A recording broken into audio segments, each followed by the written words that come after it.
Hello again, welcome to a video. So weekly pickups video. Not had a great deal this week. I've had one purchase from eBay and two purchases from Retro World in Derby. So yeah, so let's do the first purchase. So eBay, got a PS2. I've got a few with PS2s, but this was only £10. It sold as faulty. So yeah, I've repaired that. So basically what it was doing, it wasn't reading discs. And there was on the laser drive assembly, there's a little metal bit of plastic on the end. It goes onto like a little screw that moves the laser up and down, like an Archimedes kind of screw. Like it goes to the motor on the rail, so it basically moves the laser up and down to read the discs data from the inside to the outside. So basically all that needed was that little metal arm bending down a bit, because it's a bit of wear on the plastic. It's a bit of bad design, plastic on metal.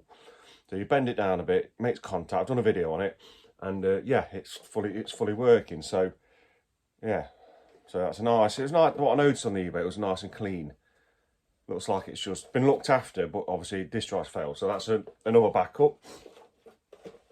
And then I went to Retro World Derby and picked up one game. Only picked up one game, and it's for the Commodore 64, and it's Salamander. Now, Salamander is was a fantastic arcade game, still is a fantastic arcade game.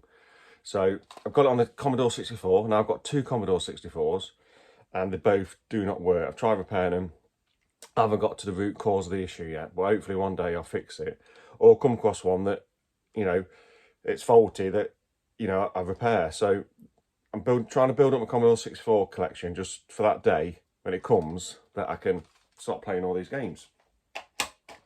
And my second pickup from Retro World was this Mega Drive 2, which I've done a little video on. Now I've got a few Mega Drive 2s, but this was £10 as well. Retro World. Retro World in Derby, they have a little section at the back with all faulty consoles. So that's where I got my ZX Spectrum Plus 2 from a few weeks ago. And that just needed a belt on the cassette drive, data recorder, and that works fully as well. Sometimes it's little things, sometimes it's bigger issues, but even so, if you can't fix it, it's good to have parts. So yeah, Mega Drive 2, nice and clean, just got a little few scuffs on it, but not too bad, I don't think. If you look at that.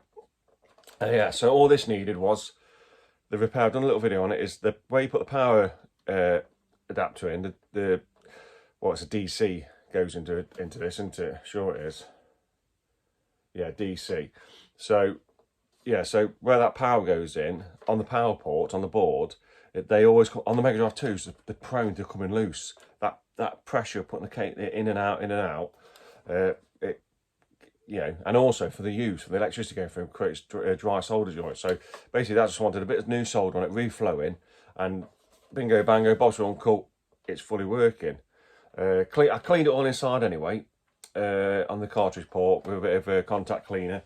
So yeah, it's fully working now. So yeah, so my pickups this week was a Mega Drive 2 as a backup, Salamander, Commodore 64, ready to go, hopefully when I get one, working, and a very sexy PlayStation 2. You can't beat this, can you? So yeah, so that's my pickups. What have you guys got this week? Anything interesting? And yeah, thanks for watching, and I'll catch you next one. See you later.